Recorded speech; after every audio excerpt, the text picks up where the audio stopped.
Hello, my name is Ken Meyer. I'm here to share with you for a few minutes some questions that people should be asking about their personality type. One of the more powerful realities and beauties of personality type, quite frankly, is the flexibility, the natural flexibility of our personality type. One of the things we should be thinking about that's related to that flexibility is how is my personality type going to react under heavy stress? And the reason I related that idea up with flexibility is that what we actually do is become kind of like the dark side. It's like our personality type reverses. If we're introverted, we act extroverted. If we're a sensor, we act intuitive. If we're a feeler, we act thinking. If we're a judger, we act perceiving. Now this is under heavy stress, not stress, normal stress, under heavy stress. As a matter of fact, each of us will reach a point, and it happens to everybody, in our lives when we cross the psychological line known as the grip. You are now gripped by whatever your inferior function is. Now, you can go to my website at kenmeyeronline.com, opt in, get your free gift, and learn more about the inferior function, which is one of the 4 functions that make up type dynamics. We take 4 of the 8 functions. We take the 2 functions that have to do with how we make decisions, and we take the 2 functions that have to do with how we see the world and take in information. We take those 4 functions and we rank order how we use them. And the one that we give absolutely no psychological energy to at all is your inferior function. So we have the 3 other functions that we have, and it's either going to be sensing, intuition, thinking, feeling are the core. I have another quick video where I talk about this.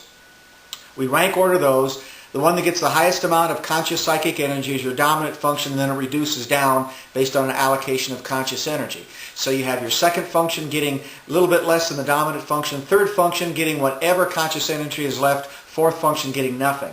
So normally you'll handle things with your dominant function first. If that doesn't work, you'll handle it with your secondary function. If that doesn't work, you'll handle it with your third function.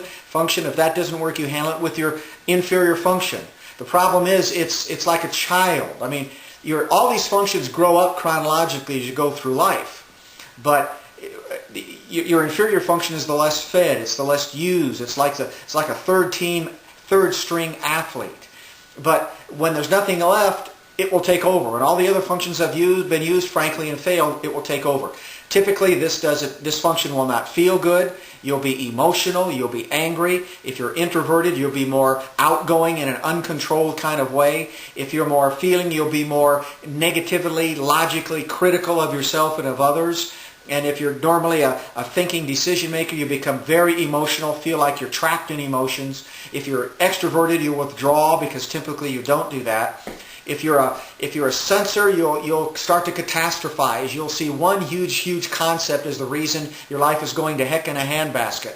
If you're intuitive, you'll see one stupid little detail that is the reason your life doesn't work anymore. If you're a judger, you'll just be all over the place. And if you're a perceiver, you'll be just focused one thing after another in an organized kind of way. We just become the mirror image opposite of what we really are. It's really a healthy thing. It's a cathartic thing. It can tell us some things if we're in different kinds of environments where we're going off a lot, where we're aware of the fact that our tertiary function or our inferior function is being used way too much. Something's out of balance. Something's wrong. What can we do to get back in balance?